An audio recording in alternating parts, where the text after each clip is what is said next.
A história desse homem, autor de uma grande chacina no Distrito Federal, tem chocado muitos. Fontes policiais confirmaram que esse psicopata está envolvido em cerimônias satanistas. O fugitivo tem 32 anos, é condenado por homicídio, estupro, suspeito de mais 4 assassinatos recentes. Segundo os investigadores, Lázaro diz ser perseguido por uma espécie de demônio ou de um espírito. Muitas questões têm se levantado e o Brasil se atentou para uma batalha que não parece ser apenas física, mas também espiritual. Não estou aqui para dar detalhes do que ele fez, pois isso você encontra em qualquer jornal da atualidade. Mas estou aqui para dizer que o mundo espiritual existe sim, mas Jesus é mais poderoso do que ele. Infelizmente, Satanás pode dominar uma vida se essa pessoa assim permitir, pois nós temos o livre-arbítrio e as escolhas da vida vão te levar a servir apenas um Senhor, ou a Deus ou a Satanás. Vamos analisar um pouco o que a palavra de Deus fala sobre as possessões espirituais malignas.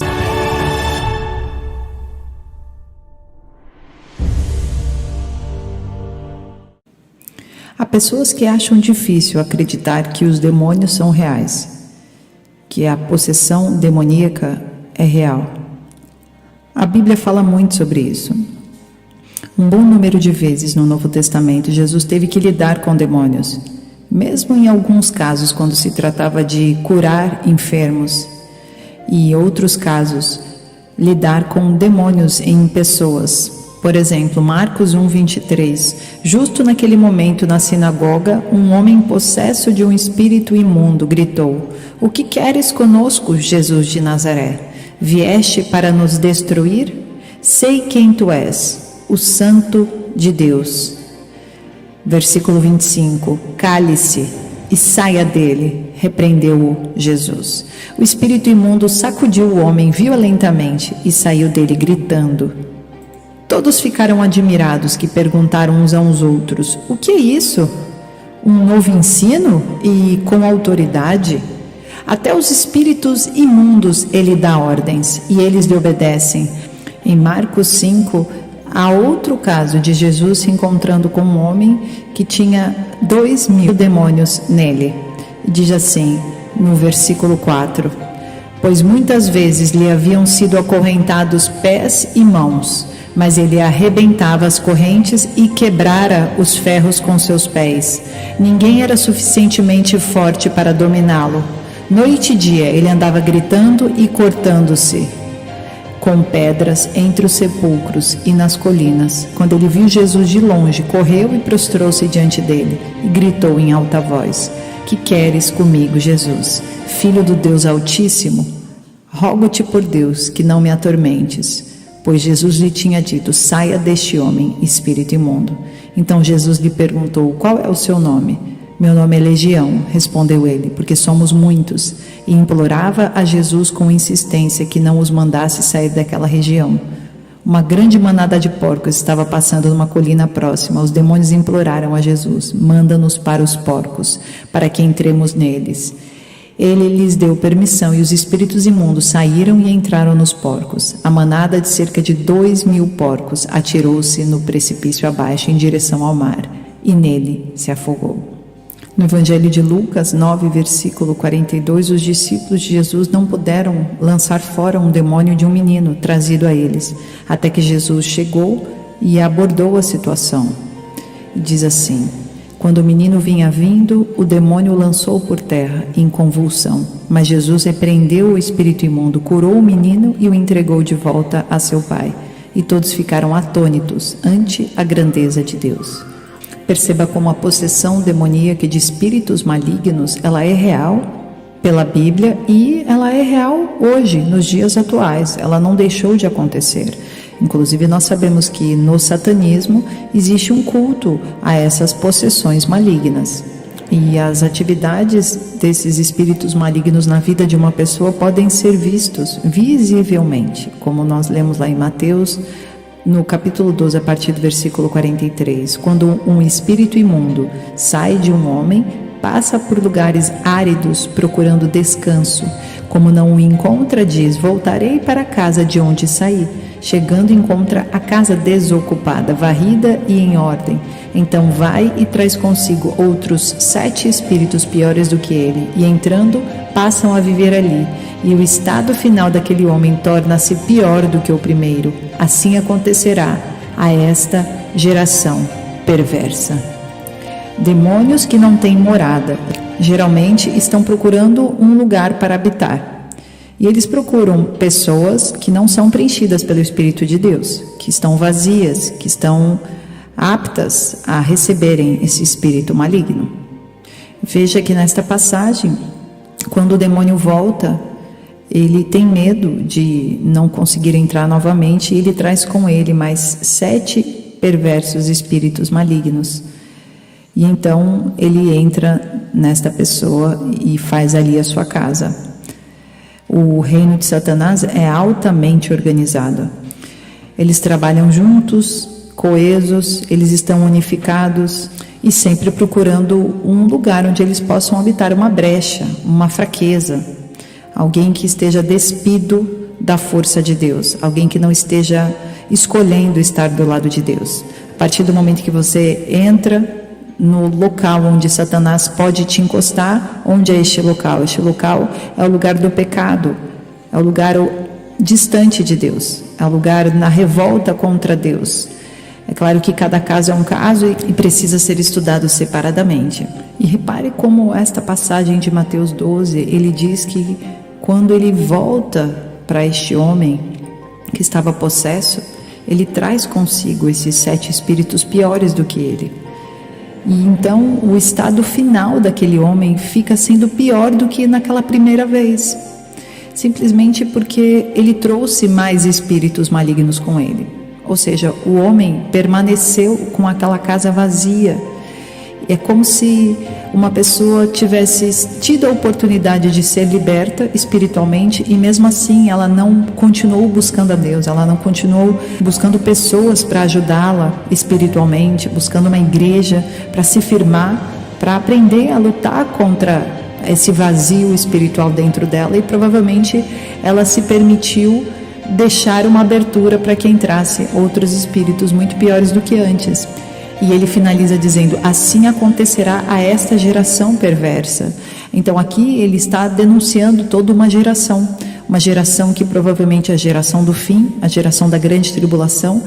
Aqui é bom nós estarmos alertas, que é a geração do sistema do anticristo, a geração onde o anticristo estará dominando através da marca da besta, através de todo o sistema do governo mundial, de uma religião mundial. E então esta geração estará recebendo espíritos malignos em seus corpos cada vez de maneira mais forte. Então, a busca com Deus, ela é constante. Se a pessoa, ela abre espaço espiritual na vida dela e ela não preenche com Deus, aquilo fica vazio, apenas e suscetível para espíritos malignos. Então, não tem como servir 2 senhores, não tem como de um corpo jorrar uma água ruim e uma água boa.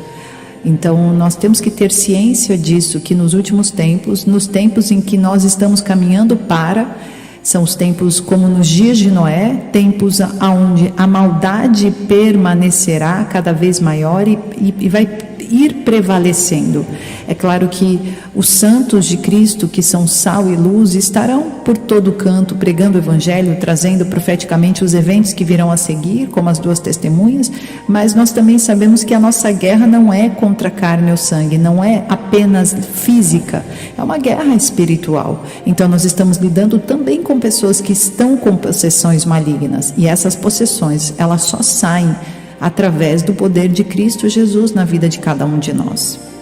E talvez as próprias igrejas hoje, os próprios crentes, o corpo de Cristo esteja se dividindo demais, com opiniões diversas, com doutrinas diferentes, enquanto que na verdade talvez aqui o principal seja: nós cremos em Cristo Jesus, então vamos nos fortalecer em oração, vamos nos fortalecer em unidade. Assim como esses demônios e o lado de Satanás andam unido e fortalecido juntos, nós como crentes, como corpo de Cristo, vamos deixar as diferenças para trás e vamos nos unir num propósito comum, que é Jesus Cristo.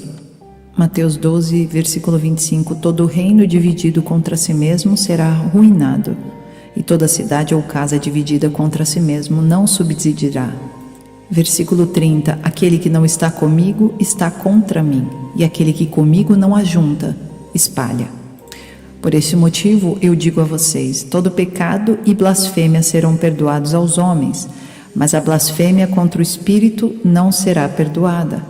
Todo aquele que disser uma palavra contra o Filho do Homem será perdoado, mas quem falar contra o Espírito Santo não será perdoado, nem nesta era, nem na que há de vir. Considerem, uma árvore boa dá fruto bom, e uma árvore ruim dá fruto ruim, pois uma árvore é conhecida por seu fruto. Quando se trata de uma possessão maligna de demônios, eles vão fazer com que os humanos possam refletir tudo aquilo que eles gostariam de fazer e não conseguem, pois não são humanos. Toda área que eles quiserem atuar, eles vão refletir isso nessa pessoa que eles escolherem. E após isso acontecer, esta pessoa não tem mais escolha. Ela passa a ser dominada e todas as vontades dela são as vontades deste demônio que possuiu esta pessoa.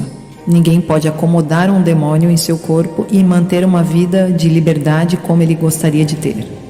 Perceba como o endemoniado lá de Marcos 5, ele estava entre os sepulcros. E quando ele vê Jesus, não é ele que está falando com Jesus, não é a pessoa, e sim os demônios que estão nele. E infelizmente é isso que muitas pessoas ultrapassam ainda nos dias de hoje. E virão a ultrapassar cada vez mais com o fim dos tempos. E então, quando nós vemos uma pessoa como um assassino ou um serial killer, nós percebemos que existem espíritos malignos, demoníacos, que possuem essas pessoas.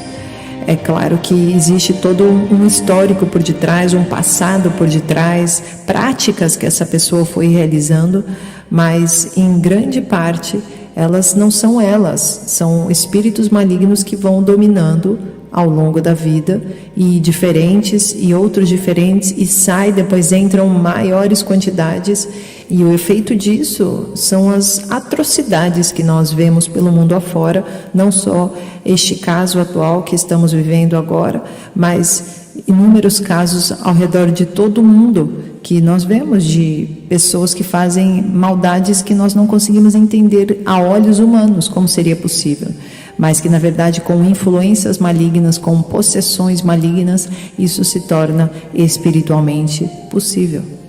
Porque Satanás não tem outros objetivos que não seja roubar, matar e destruir.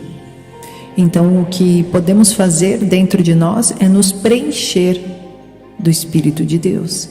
Esta é a maneira de que não haja forma de espíritos demoníacos estarem entrando dentro de nós, nenhum tipo de possessão, nenhum tipo de autoridade de Satanás sobre a nossa vida. Isso só é possível se estivermos o tempo todo nos preenchendo do Espírito de Deus, que está gratuitamente pronto para que nós estejamos usufruindo desta presença maravilhosa de Deus em nossas vidas. E diferente do espírito maligno, o Espírito de Deus, ele traz liberdade e fluidez através de frutos do Espírito Santo. 1 Coríntios 3, versículo 16. Não sabeis vós que sois o templo de Deus e que o Espírito de Deus habita em vós? Se alguém destruir o templo de Deus, Deus o destruirá, porque o templo de Deus, que sois vós, é santo. 1 Coríntios 6, 18. Fugir da prostituição. Todo pecado que o homem comete é fora do corpo, mas o que se prostitui peca contra o seu próprio corpo. Ou não sabeis que o nosso corpo é o templo do Espírito Santo que habita em vós, proveniente de Deus, e que não sois de vós mesmos?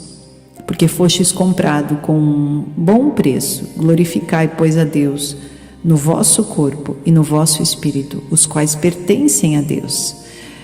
Aqui está mostrando que uma das maneiras que Satanás usa de desvirtuar o templo do Espírito Santo de Deus é através da parte sexual, através desse desvio da prostituição que começa nas músicas, que começa em toda a mídia musical das danças, E isso se inicia desde os pequenininhos.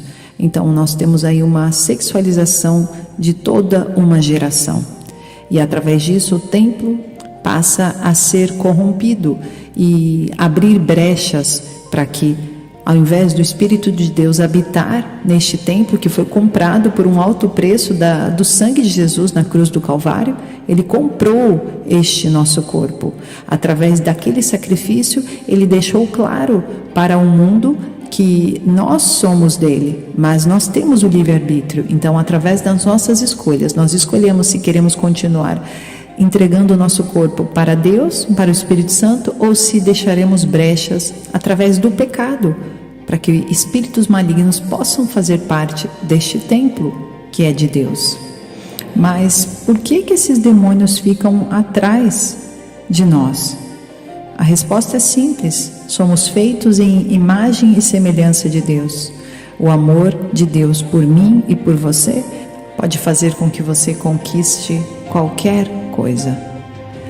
Aquele que anda com Deus vai muito além do que qualquer diabo, do que qualquer demônio, do que qualquer espírito maligno. E isso incomoda ele.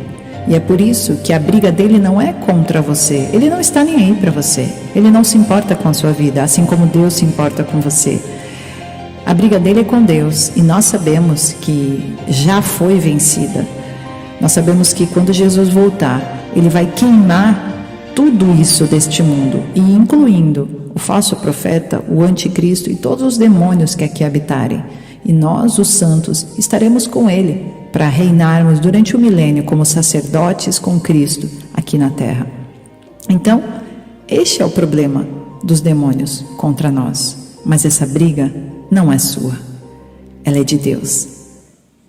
E como ele vê que não pode fazer nada contra Deus, pois ele não tem poder para com Deus, ele vem na criação de Deus, que somos nós. Nós somos o lado fraco de Deus, se é que posso dizer dessa maneira, claro. Deus é todo poderoso, não existe fraqueza em Deus.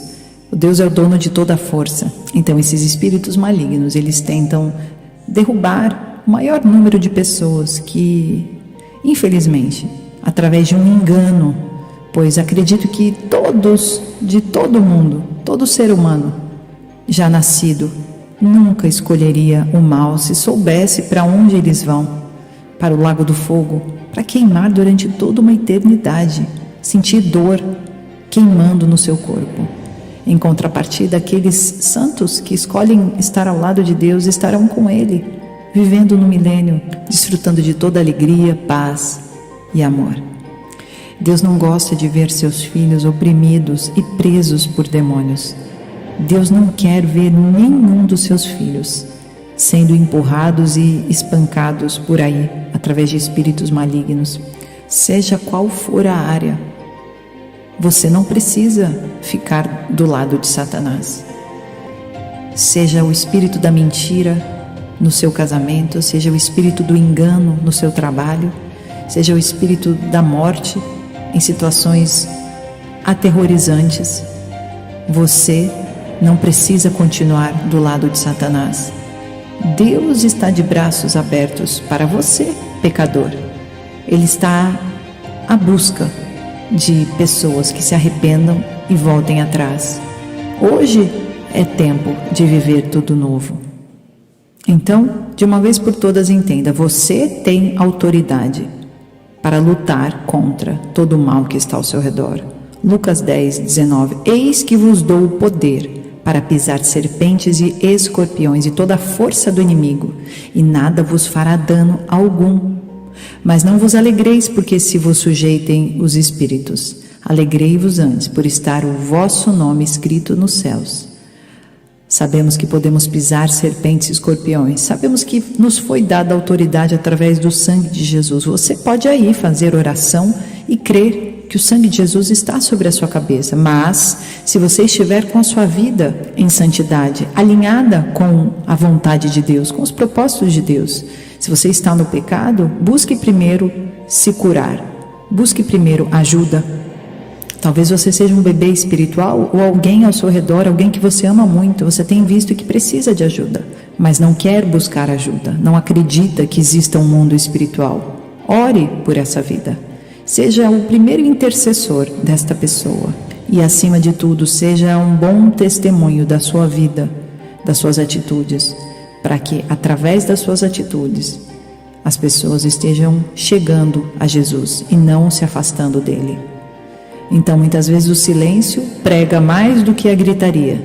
Muitas vezes o seu posicionamento prega mais do que um sermão